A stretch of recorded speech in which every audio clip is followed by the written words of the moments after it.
open eyes and very fresh thinking. We cannot solve our problems by making the same failed assumptions and repeating the same failed strategies of the past. Old challenges demand new approaches. My announcement today marks the beginning of a new approach to conflict between Israel and the Palestinians. In 1995, Congress adopted the Jerusalem Embassy Act, urging the federal government to relocate the American embassy to Jerusalem and to recognize that that city, and so importantly, is Israel's capital. This act passed Congress by an overwhelming bipartisan majority and was reaffirmed by a unanimous vote of the Senate only 6 months ago.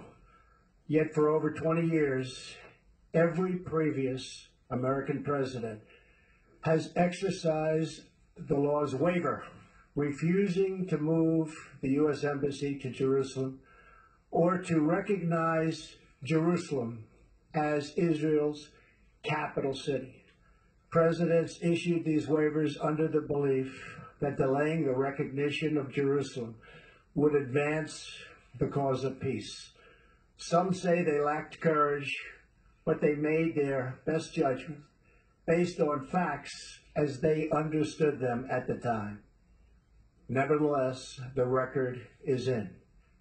After more than 2 decades of waivers, we are no closer to a lasting peace agreement between Israel and the Palestinians. It would be folly to assume that repeating the exact same formula would now produce a different or better result. Therefore, I have determined that it is time to officially recognize Jerusalem as the capital of Israel. While previous presidents have made this a major campaign promise, they failed to deliver. Today, I am delivering. I've judged this course of action to be in the best interests of the United States of America and the pursuit of peace between Israel and the Palestinians. This is a long overdue step to advance the peace process and to work towards a lasting agreement. Israel is a sovereign nation with the right, like every other sovereign nation, to determine its own capital. Acknowledging this is a fact is a necessary condition for achieving peace. It was 70 years ago that the United States under President Truman recognized the State of Israel. Ever since then, Israel has made its capital in the city of Jerusalem, the capital the Jewish people established in ancient times. Today, Jerusalem is the seat of the modern Israeli government. It is the home of the Israeli parliament, the Knesset, as well as the Israeli Supreme Court. It is the location of the official residence of the Prime Minister and the President. It is the headquarters of many government ministries. For decades, visiting American presidents, secretaries of state, and military leaders have met their Israeli counterparts in Jerusalem, as I did on my trip to Israel earlier this year.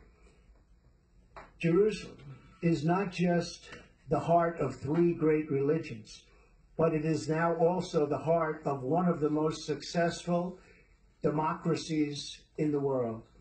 Over the past 7 decades, the Israeli people have built a country where Jews, Muslims, and Christians, and people of all faiths are free to live and worship according to their conscience and according to their beliefs. Jerusalem is today, and must remain, a place where Jews pray at the Western Wall, where Christians walk the stations of the cross, and where Muslims worship at Al-Aqsa, mosque. However, through all of these years, presidents representing the United States have declined to officially recognize Jerusalem as Israel's capital. In fact, we have declined to acknowledge any Israeli capital at all. But today we finally acknowledge the obvious, that Jerusalem is Israel's capital. This is nothing more or less than a recognition of reality. It is also the right thing to do.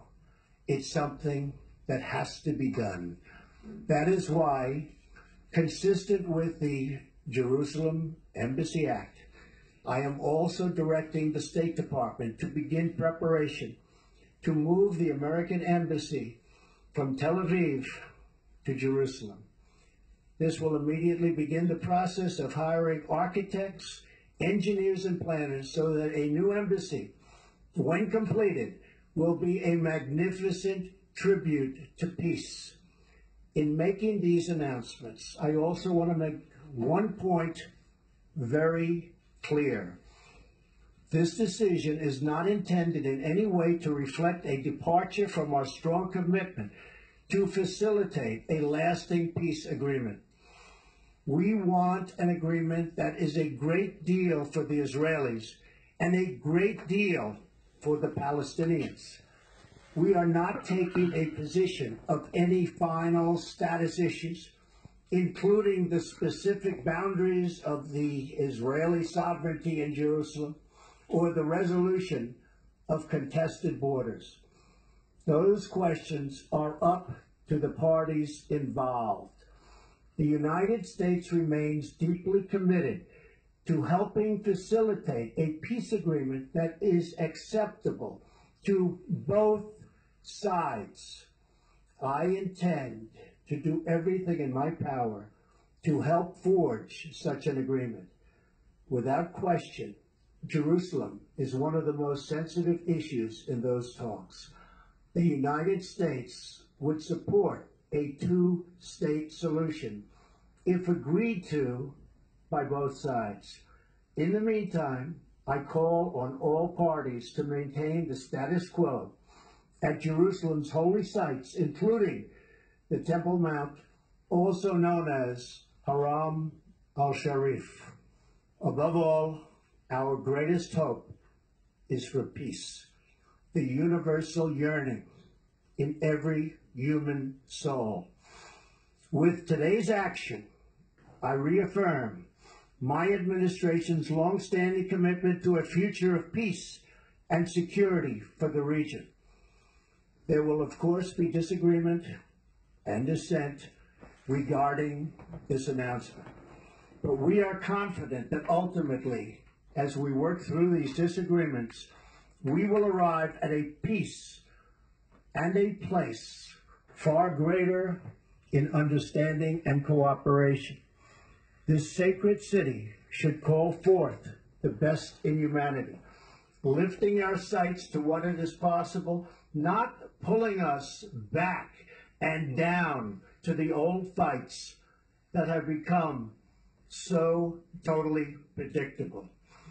Peace is never beyond the grasp of those willing to reach it. So today we call for calm, for moderation, and for the voices of tolerance to prevail over the purveyors of hate. Our children should inherit our love, not our conflicts. I repeat the message I delivered at the historic and extraordinary summit in Saudi Arabia earlier this year. The Middle East is a region rich with culture, spirit, and history. Its people are brilliant, proud, and diverse, vibrant, and strong. But the incredible future awaiting this region is held at bay by bloodshed, ignorance, and terror. Vice President Pence will travel to the region in the coming days to reaffirm our commitment to work with partners throughout the Middle East to defeat radicalism that threatens the hopes and dreams of future generations. It is time for the many who desire peace to expel the extremists from their midst. It is time for all civilized nations and people to respond to disagreement with reasoned debate, not violence. And it is time for young and moderate voices all across the Middle East to claim for themselves a bright and beautiful future. So today, let us rededicate ourselves to a path of mutual understanding and respect. Let us rethink old assumptions and open our hearts and minds to possible and possibilities. And finally, I ask the leaders of the region, political and religious, Israeli and Palestinian, Jewish and Christian and Muslim, to join us in the noble quest for lasting peace. Thank you. God bless you. God bless Israel. God bless the Palestinians, and God bless the United States. Thank you very much. Thank you. And with that, from the diplomatic reception room, President Trump changes the course of history, if you will, by saying that he wants to see the U.S. Embassy put in a place where the modern government of Israel is located, the holy city of Jerusalem. And as we watch now, I will lower my voice, there might be some audio, but he is signing this announcement today, requesting that the U.S. Embassy be looked at in terms of moving it. The State Department has weighed in via Rex Tillerson, our Secretary of State, saying that he was in on this decision about Jerusalem. And there have been critics around the world, and now we will hear from them uncertain of it, and will that tone change? Chief White House correspondent John Roberts joins us live from the White House now as we watch the President hand what he's just signed after his announcement regarding Israel. John, what did you hear him say with regard to Rex Tillerson saying, listen to the end of the speech? It's important for people to listen to every word. Right. Well, first off, let me just say that if there were any lingering doubts left over from the campaign as to whether or not this president was going to be a friend of Israel's, those have all been erased now, with him taking the bold step of being the first U.S. president to recognize Jerusalem as Israel's capital and then start the process to move the embassy. The important stuff